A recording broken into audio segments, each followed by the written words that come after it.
Deganga rural medical practitioner welfare অ্যাসোসিয়েশনের সপ্তম বার্ষিক সাধারণ সভা অনুষ্ঠিত হল দেগঙ্গা ব্লকের জীবনপুর বাজারে। বৃহস্পতিবার বেলা 11টা নাগাদ সংগঠনের পতাকা উত্তোলনের মাধ্যমে সাধারণ সভার সূচনা হয়, শেষ হয় বিকেল 3টে নাগাদ। এদিন গ্রামীণ চিকিৎসকরা কিভাবে গ্রামের মানুষদের চিকিৎসা পরিষেবা দিচ্ছেন তা তারা তাদের বক্তব্যে তুলে ধরেন। গ্রামীণ চিকিৎসকদের প্রশিক্ষণ এবং প্রশিক্ষণ শেষে শংসাপত্র দেওয়া, স্থায়ী দাতব্য চিকিৎসালয় সহ একাধিক দাবি জানান তারা। আগামী দিনে গ্রামের মানুষের জন্য অ্যাম্বুলেন্স পরিষেবা দেওয়ার চিন্তা ভাবনাও তাদের আছে বলে জানান সংগঠনের সভাপতি নাজিমুল হক। এদিন প্রায় 250 পল্লী চিকিৎসক সম্মেলনের যোগদান করেন বলে জানান উদ্যোক্তারা। এদিনের সম্মেলনে উপস্থিত ছিলেন পল্লী চিকিৎসক সংগঠনের রাজ্য কমিটির সভাপতি নিশীত রঞ্জন বিশ্বাস, Deganga rural medical practitioners welfare অ্যাসোসিয়েশনের সম্পাদক মোহাম্মদ ইব্রাহিম, সভাপতি নাজিমুল হক সহ অন্যান্যরা। আপনার সন্তানকে মিশনে ভর্তি করতে চান? তাহলে অযথা সময় নষ্ট না করে ইসলামিক আদর্শে আপনার সন্তানের জন্য উপযুক্ত শিক্ষা পরিষেবা পেতে এবং আপনার সন্তানের উজ্জ্বল ভবিষ্যৎ গড়তে ভর্তি করুন জিডি স্টাডি সার্কেলের অন্তর্ভুক্ত চাঁদপুর আলিয়া একাডেমি মিশনে। উচ্চ মাধ্যমিক স্তরের এই মিশনে 5ম শ্রেণী থেকে 9ম শ্রেণী পর্যন্ত ভর্তি চলছে। ভর্তির জন্য স্ক্রিনে দেওয়া মোবাইল নম্বরে আজই যোগাযোগ করুন। তুলনামূলক কম খরচে যথাযথ পরিষেবা প্রদানের জন্য আমাদের প্রতিষ্ঠান প্রতিশ্রুতিবদ্ধ। পল্লী চিকিৎসকদের যে অবদান সেটা একদমই অনস্বীকার করা যায় না। তার কারণ আমাদের তো পশ্চিমবঙ্গের বেশিরভাগ মানুষ গ্রামেই থাকেন এবং গ্রামের মানুষের প্রথম যে অসুবিধাটা হয়, ফার্স্ট কন্ট্যাক্ট এই গ্রামের চিকিৎসকরাই, এবং তারা প্রাথমিক চিকিৎসা দিয়ে তারা সুস্থ করে তোলার চেষ্টা করেন এবং সুস্থ বেশিরভাগ মানুষ হয়েও যায়।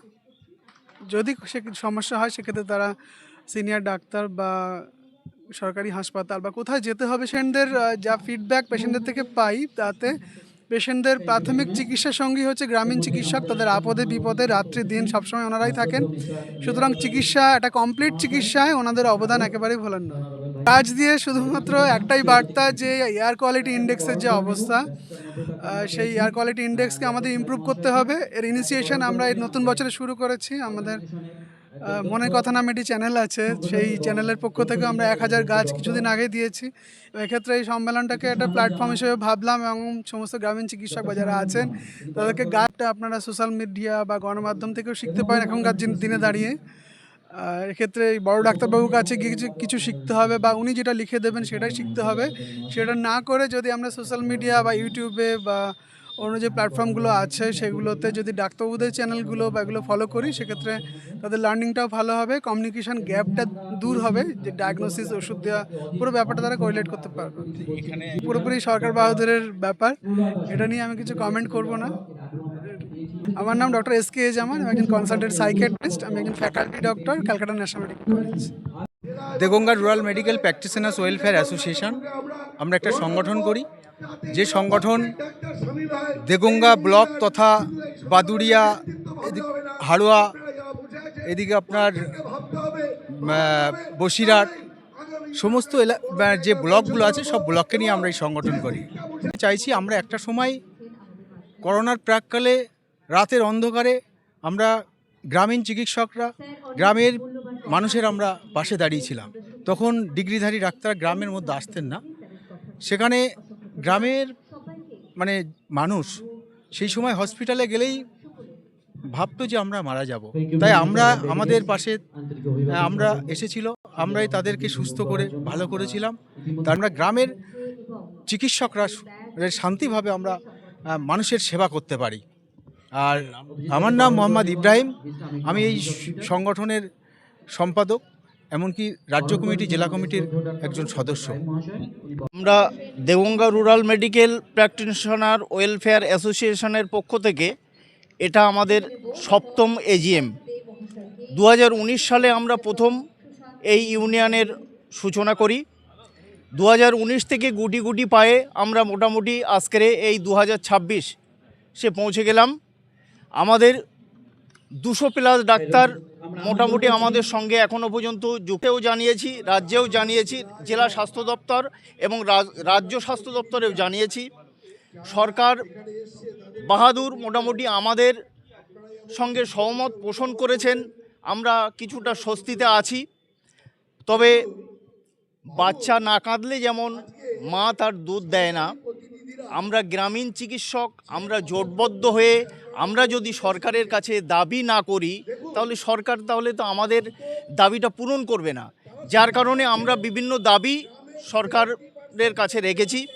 আমরা সকলেই আশায় আছি যে আমাদের সরকার আগামী দিন আমাদের এই স্বপ্ন পূরণ করবেন। আমার নাম হচ্ছে নাজিমুল হক, আমি এই সংগঠনের প্রেসিডেন্ট।